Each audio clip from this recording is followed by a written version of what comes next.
आइए question number 44 देखेंगे। Topic का नाम है अकाउंटिंग रेशियो, डी के गोयल क्लास 12 की बुक में से। क्वेश्चन में हमें प्रोप्राइटरी रेशियो दे रखी है 0.80:1 और हमसे पूछा है कि इन फॉलोइंग जो ट्रांजेक्शन्स नीचे लिखी हुई हैं इनसे क्या इफेक्ट पड़ेगा इस रेशियो के ऊपर। तो आइए सबसे पहले इस रेशियो से स्टार्ट करते हैं। प्रोप्राइटरी रेशियो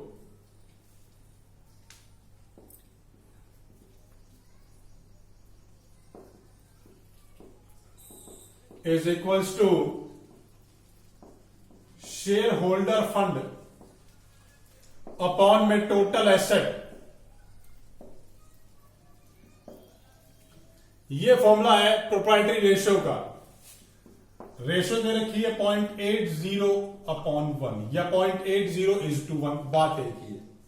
आइए पहली लाइन पढ़ते हैं। क्या लिखी है पहली transaction? Obtain a loan from bank ₹2 lakh payable after 5 years। इस इक्वेशन को सॉल्व करने के लिए हमें इन्हें एक एक वैल्यू देनी पड़ेगी। वैल्यू इस हिसाब से देनी है कि 0.8:1 की रेशियो में वैल्यू आए। तो हमने क्या करा, हमने शेयर होल्डर फंड को मान लिया 8 लाख और टोटल एसेट को मान लिया 10 लाख, ताकि रेशियो 0.80:1 हो जाए। क्या माना है हमने शेयर होल्डर फंड को माना है 8 लाख और टोटल एसेट को माना है 10 लाख। उस हिसाब से ये वैल्यू हमने कंप्यूट या कैलकुलेट कर ली। अब देखेंगे obtain a loan from bank ₹2 lakh payable after 5 years। 5 साल के बाद पैसा वापस करना है। अब 5 साल के बाद पैसा वापस करना है और लोन लिया है बैंक से। अगर बैंक से लोन लिया है तो किन किन चीजों पर फर्क पड़ेगा, अब जरा सा उसे देखने की बात। क्या शेयर होल्डर फंड पर कोई फर्क आएगा? नहीं आएगा सर। शेयर होल्डर फंड जो कि मेरा 8 लाख रुपीज है, उस पर कोई फर्क नहीं पड़ेगा। लेकिन टोटल एसेट, क्योंकि आपने कहीं से लोन लिया है तो कैश बढ़ जाएगा आपका, तो टोटल एसेट की वैल्यू जो कि पहले 10 लाख थी वो 2 लाख से इंक्रीज कर जाएगी। As a result of this ratio जो है वो 0.66:1 हो जाएगी। इसका मतलब क्या है, पहले वो रेशियो 0.80:1 थी और वो 0.60:1 हो गई। इसका मतलब हुआ कि रेशियो जो है वो डिक्रीज हो गई, डिक्रीज्ड।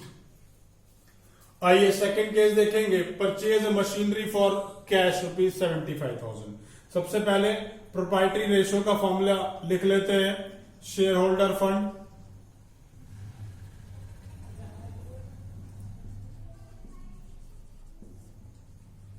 Upon total asset. अब शेयर होल्डर फंड की वैल्यू कितनी है मेरी?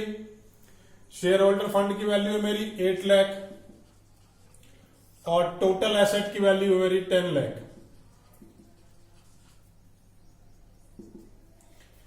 ये वैल्यू मैंने लिख ली है। Purchase machinery for cash ₹75,000। अब इस 75,000 से जो मशीनरी परचेज करी है उससे क्या फर्क पड़ेगा? उससे दो फर्क पड़ रहे हैं भाई। इक्विटी पे तो कोई फर्क पड़ा नहीं, सिर्फ जो है आपके टोटल एसेट पर फर्क पड़ेगा। कैसे भाई? 75,000 तो कैश में से कम हो गया और 75,000 मशीनरी में बढ़ा तो टोटल एसेट की वैल्यू बढ़ भी गई उतने से और टोटल एसेट की वैल्यू कम भी हो गई। तो इसमें क्या हुआ? इसमें हो गया जी नो चेंज। ये रेशियो कितनी रह गई? 0.80:1। This means there is no change in the ratio. आइए थर्ड पॉइंट की तरफ चलेंगे। प्रेफरेंस शेयर्स की रिडम्पशन के बारे में बात की जा रही है। तो एक तो कैश कम हो गया, दूसरा क्या हुआ? दूसरा हमारे प्रेफरेंस शेयर्स कम हो गए। तो दोनों चीज जो है इस बारी कम हो गई। अब कैश किसका पार्ट है? कैश टोटल एसेट का पार्ट है, तो टोटल एसेट भी कम हो गए और प्रेफरेंस शेयर्स इक्विटी या शेयर होल्डर फंड का पार्ट है वो भी कम हो गया। अमाउंट दे रखा है 1 लाख। प्रोप्राइटरी रेशियो का फॉर्मूला है share holder fund upon total asset. Share holder fund upon total asset, share holder fund की वैल्यू हमने अज्यूम कर रखी है 8 लाख और यहां टोटल एसेट की वैल्यू 10 लाख। अब दोनों पे 1-1 लाख रुपए से फर्क पड़ गया, टोटल एसेट भी 1 लाख से कम हो गए और यहां पर इक्विटी भी 1 लाख से कम हो गया। रिजल्टेंट आ गया जी 7 लाख अपॉन में 9 लाख, जो कि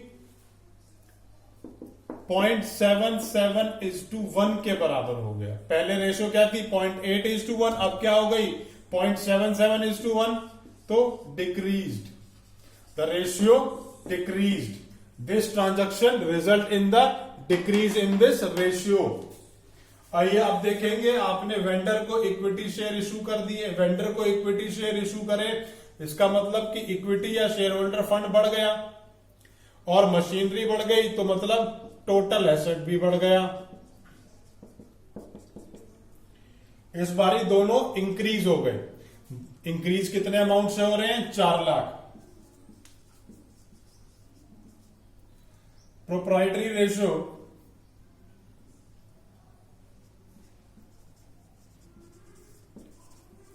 इज इक्वल्स टू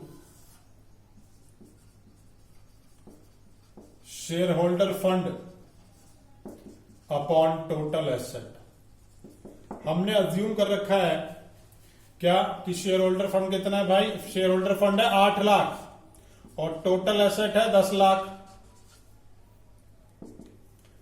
अब जो 4 लाख की आपने मशीनरी ली है उसका फर्क क्या पड़ा, इक्विटी भी बढ़ गई है और टोटल एसेट भी बढ़ गए हैं, तो दोनों में इसे प्लस कर देता हूं।